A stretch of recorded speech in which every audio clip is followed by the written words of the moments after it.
Hello, welcome to the Socks Make People Sexy Let's Play Summer School 2015. The current temperature outside is 2 degrees. We're going to be doing something a little different. We are playing an arcade game. You're all going to be bored from this, aren't you? Anyway, we're playing the Sega Classic Space Harrier, and we're doing this for History Class 2. And specifically History Class 2, we have to play a game that was released on or before 1985. So we're hopping into the DeLorean and going to the arcade. Now, specifically, Space Harrier was released in December of 1985, so I'm kind of pushing it with this one. But, quite frankly, it counts. Space Harrier is kind of an interesting game. It was the second project headed up by Yu Suzuki during his during time at Sega. The first game being Hang On, which came out a few months before this. And specifically with Hang On, and Space Harrier used very similar engines as referring to its graphics and how it handles this 3D perspective you see here.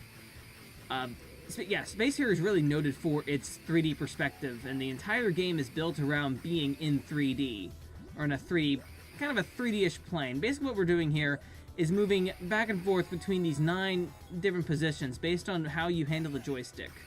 The character always gravitates towards the center. It's when you move the joystick left, I'll move left, but I won't stay left when there. It's more of a flight control, where I'll be centered back after I let go of the stick in that direction. Now, if I'm moving left or right, it's going to move everything going to, towards the right or to the left based on my perspective, with the background with basically always moving forward. By the way, that boss is really simple.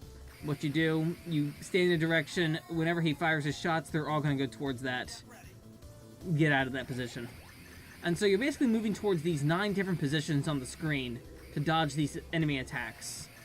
Now, when doing with a more advanced control scheme than what I have here, because of course I'm playing this on an arcade, of course, with the original arcade stick, handle more like a flight stick, where I could actually move the position a little more to the left or to the right, and the character will move based on how much I move to the left or right.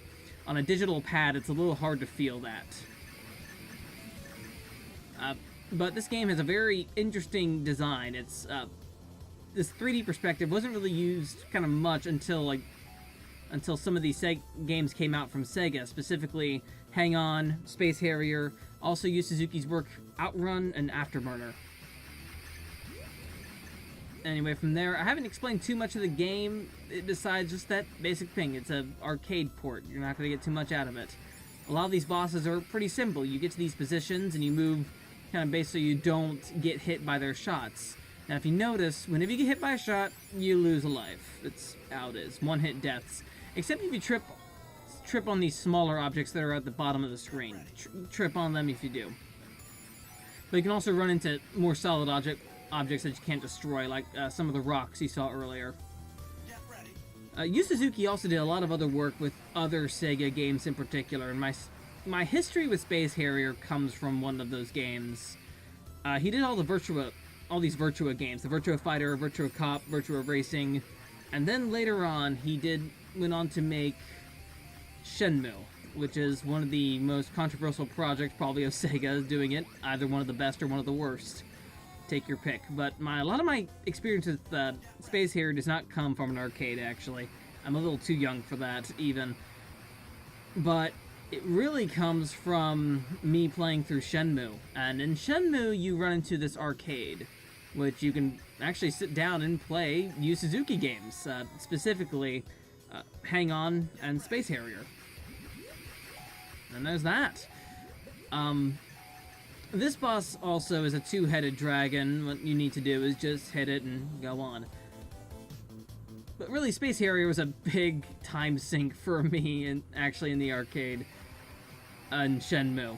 And so it's kind of a special game to me in that sense. It's kind of linked with my relation with Shenmue. It's great. Now, one thing I have to note, every couple levels this effect happens, and some of the levels, and it looks really good. I'm not gonna lie and say, I think this game still looks drop-dead gorgeous.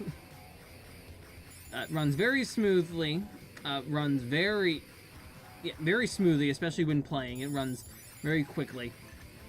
Some of the Some of the character sprites look great. I think the scaling looks pretty darn good. It's a great example of a game in this time just kind of sticking to this 3D perspective that we haven't seen before. Basically what you have every level has a boss of some kind, and picking up that, kind of hitting that boss and learning how to do it. And as an arcade game, you need to learn these and how they work. Now this bonus stage, you need to grab onto this cat and start destroying things. It's kind of fun. Basically just running into the objects as they come. Don't do what I'm doing here and absolutely suck at it, but you can get a good score bonus getting in as you get more into that. So destroy the trees. Every 10 trees nets you, one of those icons, and you can multiply those and get multiplied by 50,000 points. This is a score running game. It's actually only 18 stages, but this game kind of seems to go on forever as you just keep playing it. And it gets kind of fun, especially if you can keep credits coming into it. I highly recommend playing through Space Harrier, and just having a lot of fun with it. Once you get into a groove, you kind of can't get out. You start playing it, and then you start getting kind of sucked into it, as that's actually what happened to me. It's happened to me here. Then you keep dying, and, well, you see what happens. Unfortunately, it's an arcade game. It's built around dying a lot to suck out your quarters. So, the design of a good arcade game is when does it stop? When do you allow the player to get good at something, and when do you allow them to feed some more quarters into it? Arcade design is kind of interesting in that way, where you want to make something that's worth your value, but not hard enough so that people will stop playing. I think arcade games sometimes be very good at that. A lot of these 80s arcade games were built around shooting a bunch of objects and stuff. And then we start getting into these other arcade games later on after 1985. Especially after 1985, we had the beat-em-ups, the fighting games, the one-on-one fighting games, the Capcom beat-em-ups, like I said, the Konami beat-em-ups later on in the 90s. And even goes on today. There are still arcades somewhere in the world, I'm sure, I hope. None that live around me, besides, I think, a Chuck E. Cheese. That's about it. And you're, everything's the best when the best arcade you have around you is a Chuck E. Cheese. And there's the mammoths. The mammoths look really cool. They're one-eyed mammoths are kind of cute. One other note of this game that I really like is its music. Specifically this main theme. It's kind of peppy sounding. It's kind of exciting. It's, it pumps you up a little bit. This game encourages you through a lot of ways. It tells you every level you're doing great. It tells you whenever you die, it says ready. Many more battle scenes will soon be available. Love that line. It's one of my favorite video game lines. Not to say Space Harrier is not without its problems. As you see, it gets really hectic, really fast. And you have to start being able to dodge objects, and it's really kind of a quarter sucker. Not gonna lie, the one-hit deaths sort of cause that to happen. But this is kind of a pioneer in these space shooters that really come again to... Later on, we'll get Argonaut's Star Fox for the Super Nintendo, which I still think is a really good game. Don't let anyone else tell you otherwise. But yeah, even here, we're starting to dying a lot and just getting into these crazy situations. Some of these bosses are kind of these regular enemies that kind of come up, and a lot of repetitive elements, but that's the thing with arcade games. They're all full of these repetitive elements that continue to keep building on each other and start increasing in difficulty. Although this is not really a game that increases in difficulty as you get good at it, like say Gradius 3, but it does keep challenging you. It keeps you on your toes. But as shooters go, it's not bad at all. In fact, I think it's one of my more favorite 3D shooters anyway, even with the quarter crunching. Like I recommend, find a version of this game you can just kind of pop credits into. I keep saying quarters. Like for example, you can play them in Shenmue, which you can't really do it in that. It's more of a kind of a time waster in Shenmue. But there is another good way to play this game, and that's on the Sega. It's on the Sonic's Ultimate Genesis Collection. Yeah, that's what it's called. Sonic's Ultimate Genesis Collection. It's on the PS3 360 systems. If you get that, you have a really good version of Space Harrier you can unlock. I think you have to unlock it. Not quite sure. But it's the arcade version of Space Harrier, and it's well worth it. And that whole collection is just worth it in general. Lots of unlockables, all 4 Fantasy Stars. The only thing it doesn't have are the Sonic 2 and Knuckles and Sonic 3 and Knuckles add-ons. That's basically a great collection to get, especially if you want to play Space Harrier. Great version of Space Harrier on it. It's the arcade version, the best version in my opinion. Again, we had this 3D effect that we saw a little earlier in the game. But yeah, it looks really good. Basically what happens here is these large triangle thing, cubes. I have no idea what they are. I'm not even sure what the shape is. I don't know, but darn it, they look cool. Especially flying at you at this speed. So, alright, ooh, okay. Ooh, okay, this is getting fast. But they look cool coming at you flying at this speed, doesn't it? But yeah, basically one thing kind of lost in playing kind of this version though, and not like an arcade version, is that the arcade version had this stick that was more of a flight stick, again, allowing you to go into different, kind of easing you into the different positions on the screen.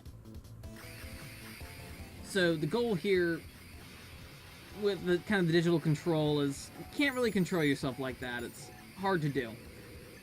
It kind of gets you into situations. You more fly into those positions. But if you hold that position, by the way, you'll stay in that. You'll stay in that one. So, like, if I hold upper left, I will stay in the upper left corner of the screen. Of course, also, all the movement will shift towards you. So whenever... So, again, the environments are moving around the main character's position. And everything's kind of shifting towards that one-point perspective this game has going on towards it. That's a lot what this game really views as a one-point perspective example of how to do a three-dimensional shape. And what I mean by that is something coming from one fixed point in the distance. And that's how these objects are kind of going around there. When I was getting into learning Game Maker back years ago, one of the main examples is using like a one-point perspective, 3-dimension, kind of like this. It's something you can easily do in Game Maker using scaling, basically using sprites animated to be scaling. It's an interesting trick to kind of learn. And nothing like it didn't turn anything like this, of course, but just an interesting thing you can do in something like that. But basically, these stages kind of come pretty fast and pretty hectic. It's already gotten very hectic from here. Whenever you go into the game, though, you have 18 stages to do. Then you have bonus stages along with those.